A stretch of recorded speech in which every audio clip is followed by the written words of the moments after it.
All right, I'm super excited.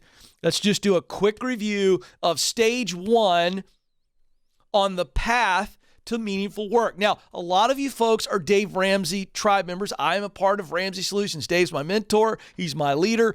I don't have this show if it's not for Dave and his belief in me. Okay. Some of you may be new to us and you don't know who Dave Ramsey is, and that's fine. Okay. Go check him out. He's got 7 baby steps to true financial peace. Now, I didn't set out to have 7 stages like Dave has 7 steps. It just evolved. Okay. But that's how it's turned out. And so let me do a quick run through of the 7 stages that will get you to true meaningful work and living the dream. Stage 1 is get clear. We're going to break it down in just a moment. Stage 2 is get qualified, right? That's your ticket to the dance. Stage 3 is get connected. This is how we really get opportunity here. It's true connections. Stage 4 is get started. We got the connections. We're going to get the gig, the opportunity for the gig. We've got to step into it. And stage 5 is get promoted. This is where we eventually start to begin to ascend the ladder, okay? Or the mountain, whatever analogy you want to use. And stage 6 is you eventually will step into the dream job. But is it done there? No. That's why we have a final stage. And consecutively in stage 6, you're in stage 7. You're kind of walking them, hopefully for the rest of your life. And stage 7 is give yourself away. So at that point, you get the dream job. It's all about maximizing the fact that you're in the sweet spot, and you realize that this is about giving my best away at work for the benefit of everybody else. That's stage 7. Now, let's break down stage 1, get clear. There are 3 gauges, if you will. Internal gauges that you have the answers to, and this is what I spent a lot of time on the show on, walking callers through this clarity. Okay? And we have the Career Clarity Guide, which is a free guide at kencoleman.com that'll walk you through this if you're new to the program. But let's walk through the 3 indicators, the 3 gauges, if you will. Let's think of you as a internal. It's got this dashboard. There's 3 things we're looking at on the dashboard. What you do best, that's your talent. Second thing is what work you love to do. You just love the work. Forget about success. Forget about notoriety. You just love the actual work. That's passion.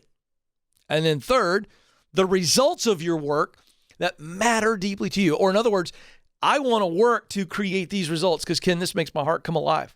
This is what that's why we call it mission. So gauge 1, talent.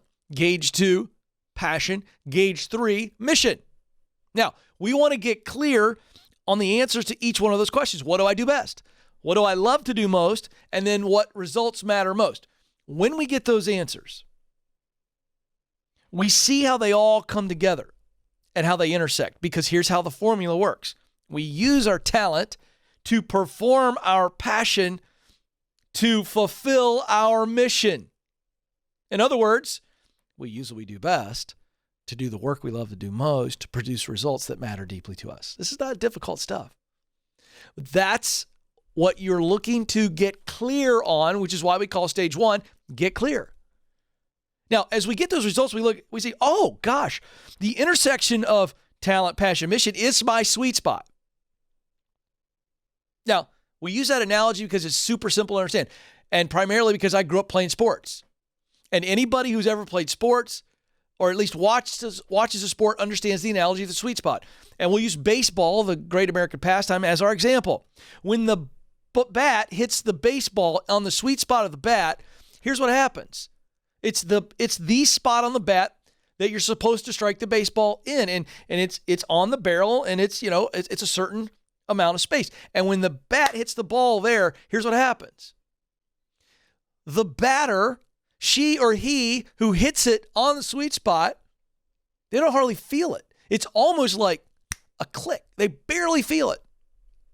And the irony there is that they barely feel the contact, but the ball travels at maximum efficiency. In other words, farther and faster.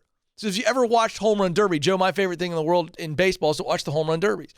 And, you got the pitching coach just lobbing these balls in, and these dudes are just smacking it. And the swing looks super fluid. They're swinging hard, but it's fluid. But what's really happening there is, what's the difference between them hitting a line drive, that kind of just does a funky thing, and a ball that just soars 500 feet? They hit the ball in the sweet spot of the bat.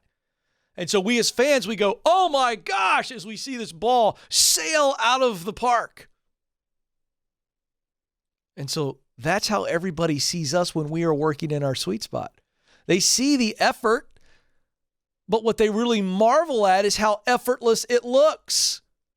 They know there's effort, but you don't feel as though you are struggling at all. There may be hard days, yes. But the reality is when you're in your sweet spot and you're doing that work that you were created to do, people marvel at it and they go, you were born for this.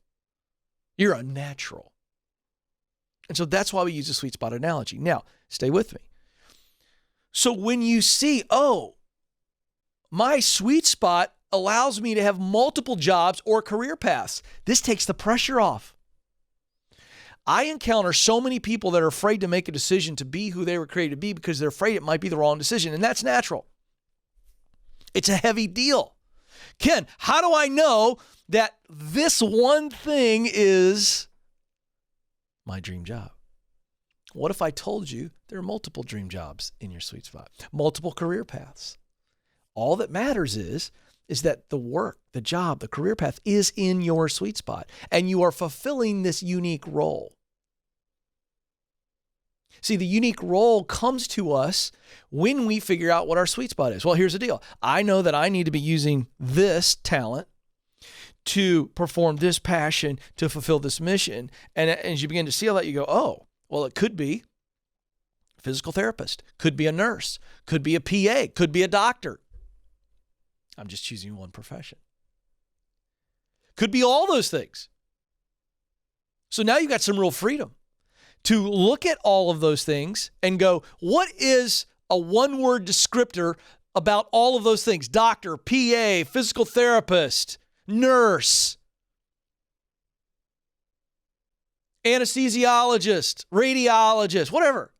What is the one word, a role descriptor that sums all those up? And you know what it is? Caretaker. Caregiver. Pick the word. This is what's so important about this. Then you go, wait a second. Oh, Ken, I get it.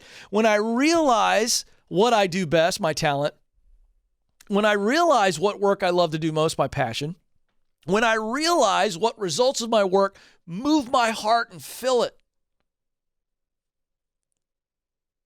then I can look down and sketch a purpose sentence out.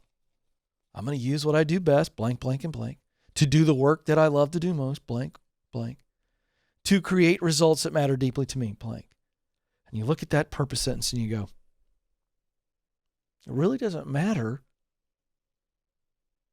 where I am in my work. It matters that am I spending a majority of my day filling the role of caregiver or caretaker or leader or instructor or ideator or activator, or you pick your word.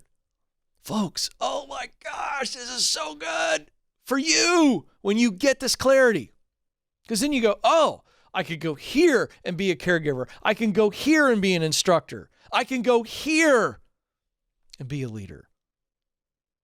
I could go here and be a problem solver. It gives you tremendous freedom. And the rest of your work life, you will stay in your sweet spot because you retreat back to those gauges. Is this opportunity in my sweet spot? Does it allow me to use what I do best, to do what I love to do most, to produce results that matter deeply to me? And that is how it works. Those are your gauges. And we want to make sure that we're full on all three of those, talent, passion, mission. Because then we see our role and we go, oh, gosh, this is great. I can do this. This is what I should be doing. Oh, this offer is very attractive. More money. Bigger title. Ooh, it's not my sweet spot. I should say no to that. Yes, you should. So that's why stage one on the path to meaningful work is called Get Clear. And gosh, when we get clear, guess what happens? Two really vital things come out of clarity, and we will need these things on the journey. The second thing that happens once we're clear is that we get confident. Oh my gosh, a clear person is confident. I know where I want to go, why I want to go there, and I got a pretty good idea how I'm going to get there. Boy, that's a confident person. And so a confident person will eventually get to stage 4, get started, and they'll step out and they'll keep going. But there will be times on the journey where this get clear stage comes right back up.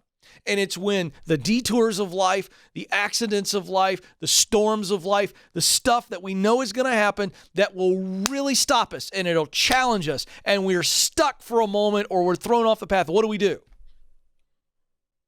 Those are the moments of life that shake us to our core. Big challenges. Oh boy, did I get in over my skis? Is the water too deep, too rough here?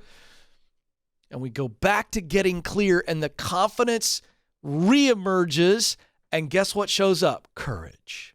Oh, courage cannot and will not show up when you need it most if you aren't clear.